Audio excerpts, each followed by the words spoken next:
Welcome to the latest Seahawks Trapalog live stream.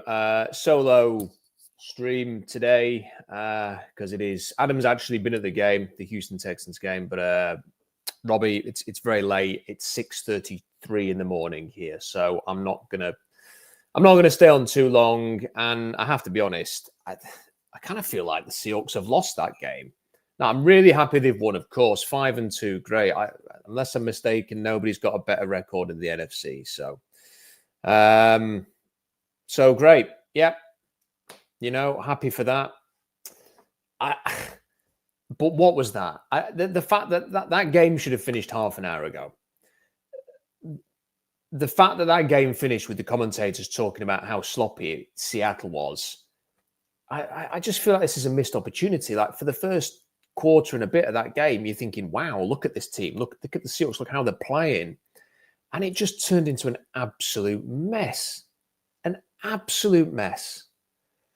The turnovers, the avoidable errors, the play calling late on, the individual mistakes. Like, Houston they're just not, defensively they're good, but offensively, they could have been shut out today. I mean, they just were not good on offense at all. And Seattle's defense played very well.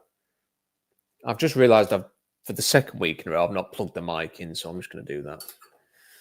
It is 6:34. Right, that should be better. There we go. That should be working now. Yeah, offensively, Houston are not good. They're not good at all. And with the way that defense played, that could have been a 35-0. That could have been what the Rams did to the Jaguars at Wembley yesterday. And it just made such hard work of it that it was a chore to watch. Just to sort of sit there having watched that with the Texans driving late on, thinking if they score here, there's like 7 minutes left and it's a one-score game, it was unfathomable to me. So I thought that was really disappointing, the way that they managed that game. And I think I'm going to run through positives. I'm going to run through some negatives. But I think really what I want to say is, I think first and foremost, and I'm a big Mike McDonald fan, but he has got to get this sorted now. He has got to get this team cleaned up. This is every week, apart from the Saints game, where the Seahawks have just done whatever they can to get in their way. And you kind of excuse it for the first month of the season, but we're well into the season now. And they could have lost this game. And they did lose the Buccaneers game because they were sloppy. And they did lose the 49ers game. That was week one, whatever. But they cocked that one up. They cocked the Buccaneers game up, and they nearly cocked this one up as well. And if it would have been unacceptable to lose this game today, because the Texans, like I say, offensively awful, defensively good. But even then, like, look at the gifts the Seahawks gave that Texans defense today. So he's got to get this cleaned up. And I feel like it's a missed opportunity, because I think, like, if they'd have just played how they're capable of playing today and played mostly clean, tomorrow all of the talk would have been, wow, look at this team. They are right up there with the banged up Niners and the Rams and the Lions and the Buccaneers and everybody else you want to throw in there. Everyone would be talking about that. I can't help but feel that what the conversation is going to be instead tomorrow is, what did we watch? Like, why did they have 2 Monday Night Football games? That was crap. Like, that's what I think people are going to say. And I just don't think the Seahawks have... You've got quite a big audience watching that. Well, at least on the West Coast. I mean, it was well past midnight. I mean, if I was living on the East Coast... I mean, look, I'm in England. I should have turned this off. If I wasn't a Seahawks fan, I would not have stayed up till 6:36 to watch this. So maybe there wasn't a big audience. Maybe they've escaped that. But if you are a neutral fan watching this, you are not watching that game and thinking, I fear playing the Seahawks in the playoffs. They have got to clean this up. They have got to get out of their own way. They've got to make much better decisions, and they've got to manage games a lot better, because that was just pitiful, the way they managed that at the end. Pitiful. Anyway, I want to go on to the positives, and then I'm going to come back to the negatives. Send in super chats, because it's a solo one. I'll do this until I've said what I want to say and the super chats are gone, and then I'm off to bed. Subscribe, like, leave a comment. Right, positives. Jackson Smith and Jigba is fantastic. It doesn't matter who he plays, what cornerbacks are on the other team. He has a great game every week. 123 yards, 1 touchdown. I think he's the only receiver in the NFL now who's got over 800 yards already. No one's even got over 700. He's the only one above 700 and the only one above 800. So, I absolutely fantastic from him. Listen, people saying negative in the comments. I'm not. It's 6:38 in the morning. I'm going to say what needs to be said. I'm not just going to come on here and go, "Yay, the Seahawks won." So if that's what you want, you ain't getting it. JSN, brilliant, absolutely fantastic. Nick Worry, I thought had a really good game. The sort of flying tipped pass was really good. Seemed to be all over the field again. Seemed to be flying to the ball. I thought that was. It was hard to sort of realize what was going on late on when the Texans started moving the ball, but I didn't notice anything egregious from Worry, so I thought really good. Pass rush. They created so much pressure. CJ Stroud will be having nightmares tonight about all of the pressure. He only gave up 3 sacks in the end. It's to his credit, but it felt like he was running around all day, and it felt like he was hit loads and loads of times. The Seahawks had 10 tackles for a loss. It doesn't tally pressures on ESPN, so I can't give you that. But I thought that sort of pass rush was unbelievable today, led by the outstanding Leonard Williams again. Leonard Williams is just a superhuman. I mean, PFF will give him a 50 grade or something because, I don't know, he just got stuck on one block, so they gave him and marked him down. But Leonard Williams playing unbelievably. Third down defense, the Texans were 2 of 15 on third down and 1 of 4 on fourth down. If you combine those two, it's 3 of 19. That is staggering. Now, I do think that part of that is just how bad the Texans were. However, I think you have to give a ton of credit to the Seahawks as well. I mean, it takes 2 to tango, I suppose. So to be 3 of 19 on third and fourth down is staggering, really. So again, brilliant defense. Look, Tyre Carter had a decent game. And the other thing I'd say, I just thought the Seahawks just looked better than the Texans. This is a Texans team who, coming into the season, I'm not sure how. I mean, I'm guessing they were like the clear favourites for the AFC South. And the Jaguars until the last couple of weeks have been a bit more competitive than perhaps people expected. And the Colts have obviously been way more competitive than people expected. But people would have sort of thought, yep, Texans are a safe bet to win that division and get to the playoffs. And the Seahawks look miles better than them. And if I was a Texans fan, I can't imagine what it must be like if you were a British Texans fan who is now going to bed at 6:40 in the morning and you stayed up to watch that and you were the Texans side of things. I don't know what you would think because that offense just stinks. CJ Stroud has clearly regressed. The offensive line is an abysmal offensive line. They ran the ball for how many yards did they run the ball for? 56 yards rushing in the game, and they just could not get anything going there. So, from a Texans point of view, they'll be thinking, oh my God, what have I just watched? At least we get to go, oh my God, what have I just watched? But with the highlight of a win. So I think there's a lot. I'm sure there are other things we could mention as well, but they were my main things, with the highlight perhaps being JSN, just because he's playing like one of the best players in the league right now. Negatives that I wrote down, just the avoidable errors. Let's just start with what happened when it was 14-0. Drake Thomas has collected that football, and it's not as if there was a big scramble for the ball and he kind of didn't pick it up and he's running for the line. He picks it up cleanly, runs for the line, and then somehow manages to fumble with like a centimetre, an inch to go into the line. So instead of it being 21-0, it stays at 14-0, and then ends the halftime. It's 14-6. I still don't know how Drake Thomas didn't score there. But then off the back of that, you've got the Cooper Cup play call. Why are the Seahawks doing this? Sam Darnold's playing ever so well. Stop putting Jalen Milroe on the field and taking Sam Darnold's hands off the football. And also stop putting the football in the hands of your receivers to throw it. You do not need to fanny about doing stuff like this. Just let Sam Darnold do what he does. And you don't need any of these silly trick plays and middle row packages. It's massively frustrating. Blocked field goal, and for whatever reason, they were getting pressure right up the middle on those field goals all night. That sequence, the block field goal, then you got a big pass play downfield, sets up the field goal for them before halftime. That game could have been over at halftime, and instead it was 14 points to 6. Amazing. They've just got to get out their own way. And then in the second half, you've got the turnovers. You've got the Darnold interception late on. Why were they throwing there? I'm going to come back to that.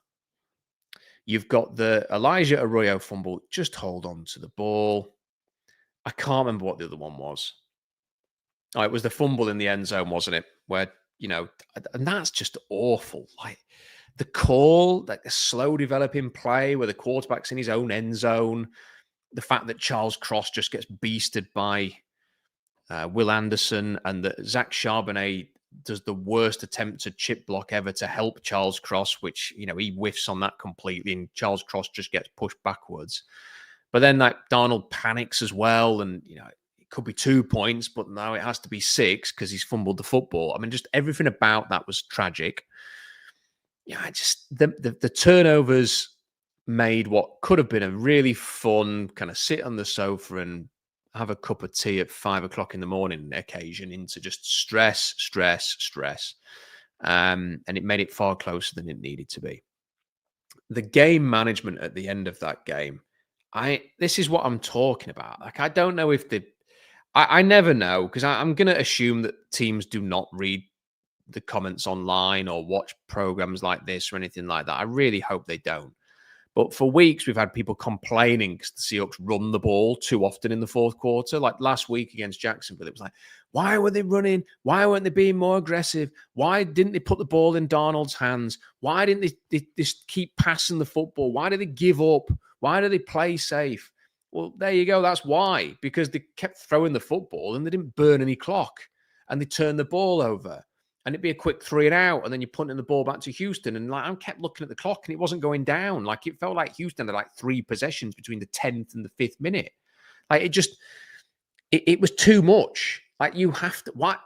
There was one play where I think Gray Zabel got called in a hold when Ken Walker's just run through the line. Really good gain on first down. It's a hold. It's 1st and 18. Okay. And then I think the interception happened on the very next play. Just run the ball again. You're 2 scores up. Just kill some clock.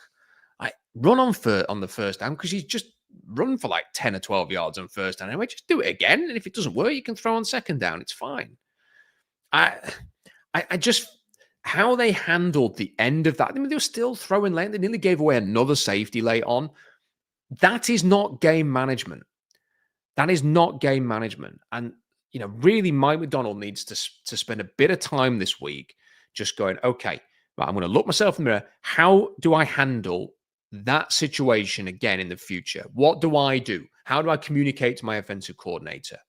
Who is on his shoulder, maybe advising him if it's not Mike McDonald because he's focusing on the defense? What does Leslie Frazier's sort of role as the sort of older head on this staff? How can he maybe help and advise in these circumstances? Because the way they handled the end of that game was appalling. The play calling was dreadful. The game management was dreadful. And when you combine terrible game management with tricky, cutesy trick plays that are unnecessary, like they did in the first half, and individual mistakes, you will lose a game in the future you have no business losing. Now, I watched the Buccaneers. I was watching the Mariners and I was watching the Buccaneers against the Lions. And the Lions handled the Buccaneers today. Do you know how they handled the Buccaneers? By just not doing stupid SHIT in the secondary. It was just get the basics right. The Lions had some big explosive plays from Jahmyr Gibbs and Amon-Ra St. Brown. Nobody else really did anything for them apart from maybe a bit of pressure from Aiden Hutchinson. And they handled the Buccaneers, who have got tons of injuries and they're missing loads of weapons, just as they were when they came to Seattle. And Seattle blew that game because they just didn't handle the situations defensively, situationally. They made individual mistakes at key times and they lost a game they should have won. when you were leading by 7 in the fourth quarter. And today, it would have been an absolute travesty if they'd have lost that game today, pissing around like they did at the end of that game. So, like, they've got, I keep, every week they've got to learn from this. Well, how many more weeks of this do we need to see before they learn from it and they can play a mostly clean game of football? I don't expect flawless. I don't expect everything to be right, but just there's too much going on here. There's too much that's just, it's just bad and it needs to be fixed because you can't take this team seriously as a playoff threat until they play cleaner football than this. I don't think you'd see the Rams play a game as messy as that, frankly. I don't think you would. I know they've lost games. I know they lost against the Niners. They're not a flawless team. I'm not suggesting they are, but that was a mess at the end of the game. Yeah, I'm trying to think. Who do I want to pick out for the individual mistakes? Because like Sam Darnold didn't have his best game. He didn't. I mean, he made some unbelievable throws as well. There was some of the prettiest throws you'll have seen in this in week 7, and he obviously had another touchdown, stuff like that. But my word, there were just little flashes today of, okay, that's why he's not going to win the MVP or anything like that. Because there were just mistakes. You were like, don't do that. Like that throw. And there were a couple of throws that were nearly picked off. Then one was obviously the fumble in the end zone. That was not a good game from Sam Darnold by and large. Some good moments, but a lot of bad moments. And I thought, I'm going to highlight him as a net negative from that, because I think if he plays a lot cleaner, it probably means that the Seahawks, but then again, they should take the pressure off him and just run the ball late on. Offensive line, I thought Anthony Bradford had a bad game. I'm not one of these people who hammer Bradford every week and just think that that's the be all and end all. But the penalties, I from what I saw, I don't think he played particularly well. But everyone criticizes Anthony Bradford. Nobody criticized Charles Cross, and Charbonnet should chip on the fumble for a touchdown in the end zone. He definitely should, and he whiffs on that. But Charles Cross, he just walked back into the backfield by Will Anderson. And then there was a hold. There was a throw to Torrey Horton downfield. Horton kind of got up a bit gimpy from that. There was a flag for holding, and Cross is just easily beat by Will Anderson off the edge, and is just clinging on for dear life as he rounds him. And the thing with Bradford is he's been a punch bag for Seahawks fans ever since he was drafted. Charles Cross, everyone assumes he's amazing. Now, Charles Cross is not a bad football player. He's not a great football player either. And this is why you don't pay him in the summer, which everyone was calling for. I was one of the few voices who said, don't do that. You've got to wait. And that's why, because I don't see a player who is progressing to the level that you have to rush to pay this guy. I just don't. And people can say, oh, he got beat twice by one of the best pass rushers in the game. If you're going to pay offensive tackle to be the best paid offensive tackle in the NFL, he can't get beat by one of the best pass rushers in the game twice, to the extent that one is a sack fumble in the end zone and the other one could have potentially took a touchdown off the board. I mean, you have to be able to, you've got to be better there. And this is like a common, it's not, he has plays like this, and he always has had plays like this. He is a good, not great player. It's just how it is. It's a good, not great player. And if people want to make excuses for him, that's fine. But I'd say just be consistent. Just be consistent. Like, people love to hammer other offensive linemen in Seattle, and Cross gets away with everything. And this is the kind of, people are saying tackles don't grow on trees. It's just this crap excuse. Anytime you criticize Charles Cross, says, yeah, but it's difficult to find an offensive tackle. Oh, well, we better never criticize him then and pay him $30 million a year. It's not how it works. It's not how it works, people. And I'm a bit bored of hearing that when you criticize and point out things that he's done wrong in a game. Okay, it reminds me a little bit of be careful what you wish for when we talked about moving on from Pete Carroll, which, by the way, has looked like quite a salient point as time has gone on. The running game in general, it continues to be a struggle. Like, you see the occasional good run, and I'm encouraged a little bit more today by the fact that they were running up the gut, and we did see some, like, Walker hitting the hole, Charbonnet hitting the hole, getting to the second level, and we need to see a bit more of that. So that was encouraging. But let's have a look at there were a couple of decent runs as well that were brought back on penalties. I suppose you can't really count them as good runs, can you? I think they ran for 118 yards. But it's still, there's just something not quite right there. Like, it just doesn't feel fluid. And they clearly don't trust the run. Otherwise, they'd just run the clock out with the running game at the end. Ken Walker had 17 carries for 66 yards. Zach Charbonnet had 12 carries for 49. Charbonnet had a couple of touchdowns. Charbonnet, 4.1 yards per carry. Ken Walker, 3.9. I don't know. I don't have any issue with the Seahawks spending high draft picks on running backs. I don't. I support it if the player's good enough. I think it's a problem that they've got 2 second-round picks at running backs. I feel like they feel like they've got to get both of them involved. And I don't think it suits either of them. I think Zach Charbonnet is the kind of player who needs to be a lead back, and it doesn't help when he is sort of spelled. And I think Ken Walker, I don't think it suits him either. So I just think, again, that running game, not quite good.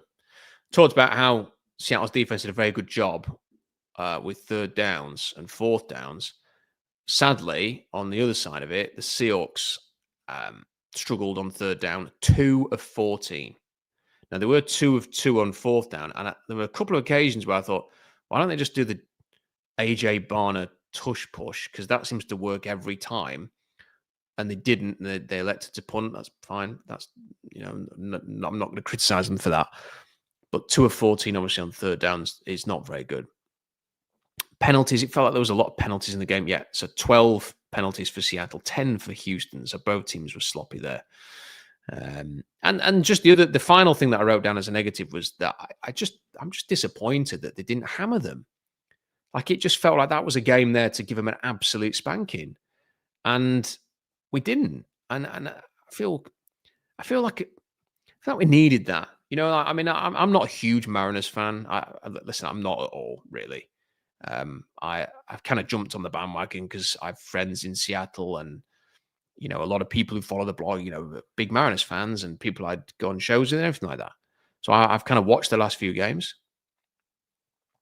and I've really enjoyed watching the Mariners, and I was kind of like looking forward to watching them in the World Series as well. And then the way that sort of finished, I think everybody just needed to pick me up. And the way the Seahawks game finished, it felt like they were going to give that. And then the way it's finished, just such a low. I feel like such a low. And you know what? I am gonna call this out, because I'm so bored of people like saying, if having watched that game, I am going to tell you what I think after the game. I'm sorry if you think this is being too low, and someone's just used the word nitpicking. I mean, crikey, like this is never going to be a channel where I come on after a game and just say everything's great if I don't think it is. I'm going to tell you what I think. I always have done and always will. I think there was a lot of concerning things about that game, even in a win. Now, if you just want to bask in the glory of a win, that's fine. I've not a problem with that. I'm not going to criticize you for that. But don't tell me how to feel about it. Don't accuse me of nitpicking. Don't accuse me of being overly negative. I am very positive about this Seahawks team. And that is one of the reasons why I feel negative today, because I know that they're better than this. I know that they're better than the way that they performed today. And if they are going to get to the place that we all want them to get to, they have to play cleaner football than this. They have to. And I'm really bored. I'm really, really bored of people sort of accusing us of being too negative and stuff like that. Over the years, that accusation has been so stupid, because a lot of the comments have actually proved to be spot on. And I think a lot of the positivity this summer has been spot on that we've used. But after a game like that, I reserve the right to call out the slop fest that we saw. And like I say, I feel as if that was an opportunity to come out and say, look at us, we belong. We're in the mix for the NFC. And that second half was pants. It was, and if they are going to, listen, there's no point us carrying on this way and not winning the NFC West because we lose games we should win playing like that in the second half, or get into the playoffs in a wild card then and losing to, say, the Niners or the Rams on the road playing like that, and as they did in the second half. I want the Seahawks to go further than they have in the last few years. I want them to push on. I want them to be competing to try and get back to the NFC Championship game. And this is a number of weeks now where They haven't managed games properly. They've made odd decisions. And if they're going to reach their potential, which is high, in my opinion, they've got to they've got to be cleaner than this. They have to be. And I'm not going to apologize for pointing that out and not coming on here today and just saying everything's great. This from Baylor B. Sam Darnold makes top 5 and bottom 5 plays. I'm afraid tonight he did. I think Sam Darnold's been exceptional this season. And from the first half of that game, he was continuing that. But that second half was not very good from Sam Darnold. Thanks for the super chat. Ross says, long-time listener, first-time chatter. Good to have you with us, Ross. What do we take away from a relatively dominant win? But once again, we lacked ability to put them away. Run game was a little better, so I don't know how to place it. Fun season so far. I think it's a fair point. It was a comprehensive win, which even with that late touchdown, the Texans never really threatened to sort of get level and take it to overtime. Thank God. But I think, Ross, it's disappointing that they didn't put it away. That should have been a game like the Rams Jaguars. It really should have been, and it wasn't. And I think my takeaway from that is they've got to be cleaner. And I think there's no point hiding from it. Just point it out, just talk about it, and hope that by talking about it, it helps fix the problem. Mark says we are 5-2. What record do we end with? I'll open that up to the chat, Mark. I don't know. I am optimistic about the team. I think they're better than a lot of other teams. I think they've got some good players. I expect them to be busy over the next couple of weeks on the phones, in the trade market. I still think they're going to win the NFC West, but am I as confident now that no, because the Niners just seem to be willing the way to wins. Kyle Shanahan's doing a great job. The Rams look cleaner than Seattle. I don't know if they've got man for man as good a roster as Seattle. But they're playing a lot cleaner football for the most part. Appreciate the super chat, Mark. This from PGZ206. It's starting to feel like Darnold's looking at JSN only, or is it just me? I think there was a little bit of that. I think the interception was going to AJ Barner, though, wasn't it? So I don't think you accuse him too much of that. And really, when it goes to JSN, it's typically resulting in nice things happening. So I'm not too concerned. And the league is full of, this kind of thing. Like, he's your number one receiver, you target him. He had 14 targets today for 8 receptions. Elijah Arroyo was second in targets with 5. Cooper Kupp had 1 target today. AJ Bonner had 3 targets, just a 1 catch for 7 yards. Torrey Horton, 3 targets, 0 catches. I have to say, I still think there's room for another weapon on this offense. I've kind of gone back and forth on that. I'm now, right now, I was thinking during that game, Chris Olave is an unbelievable talent and he's mates with JSN. I don't think receiver's the biggest need, but in terms of pure talent, if you're able to add someone like that, I think it will be beneficial. I don't think the Saints are going to trade him, though. If there was somebody else, maybe Shaheed at the Saints, I would be open-minded about it. I would be open-minded about something like that. I know that Tony Pauline was linking him with Devin Achane of Miami. I think he'd be a good fit. I think he's a fantastic playmaker. And even with the situation you've got at running back at the minute, I think Devin Achane might actually do better than some of these other guys. So, yeah, I see your point, but I think JSN's playing well enough to not worry too much about it. Corey says, how are the right guards looking in the draft? Bradford was putrid tonight. Sundell had to block him on that shovel pass to K9. Well, I can say of all the positions, like, it is looking pretty good there. You have Spencer Fano as a right tackle for Utah. I think it's probably going to go in the top 10, but some people think he needs to kick inside to guard. And if you had a chance at him, he'd be an exceptional pick. Brian Parker at Duke is going to have to kick inside. I really like him. Francis Margoa from Miami, I think is going to have to kick inside. I really like him. Jennings Duncan from Iowa is going to have to kick inside from right tackle. I really like him.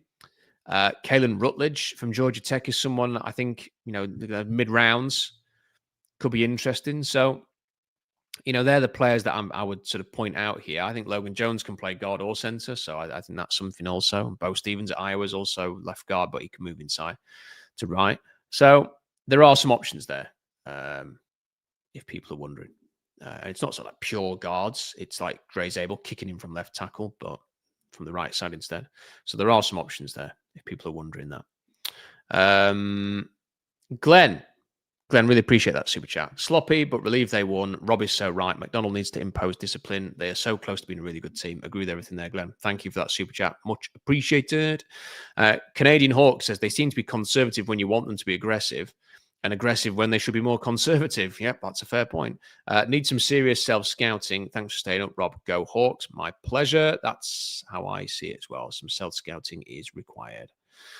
DJ Jerry Nice, what was with the drop plays at the worst times in the end zone when you need to run clock? The cup trick play, positives, JSN, Emanwari, cornerbacks, EJ, go Hawks.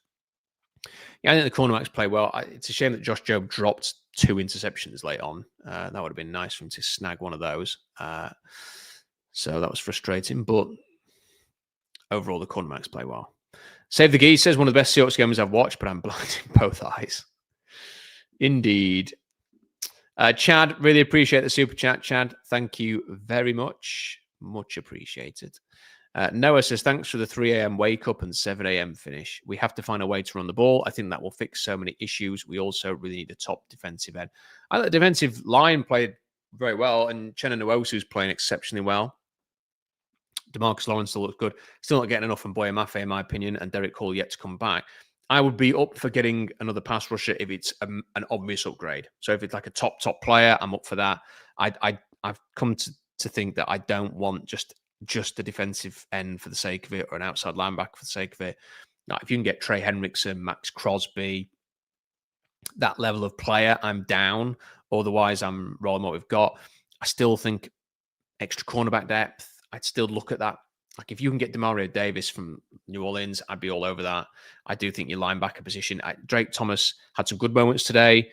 I also think he had, some bad moments, and how the hell he did not score a touchdown today, I still can't believe. But I think you could do with a little bit more of that position. KJ Smith says, can we trade for a right guard? Anyone on your radar? Bitonio, he says. Bitonio has only ever played 1 snap at right guard in his NFL career, which is obviously over a decade at this point. So I do not see him as a right guard option. There isn't, no, I've had a look. There isn't anybody. The league is not going to trade good offensive linemen. Like the teams that are talking about it are the Browns, because I think they're in major rebuild mode now. They're playing all the young guys. I think they've got their eyes on getting high picks rather than necessarily winning. And they've kind of were unlucky maybe to run into the Miami Dolphins if they're not that bothered about winning this year.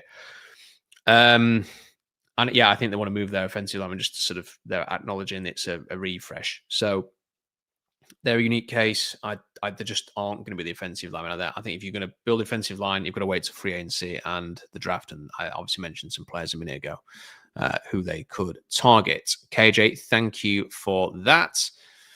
And Chris says, what has happened to CJ Stroud? He looks awful. He does. I don't think it's helped that they've kind of mixed around the offensive coordinators. And I don't think it helps that they've just done a terrible job with the offensive line.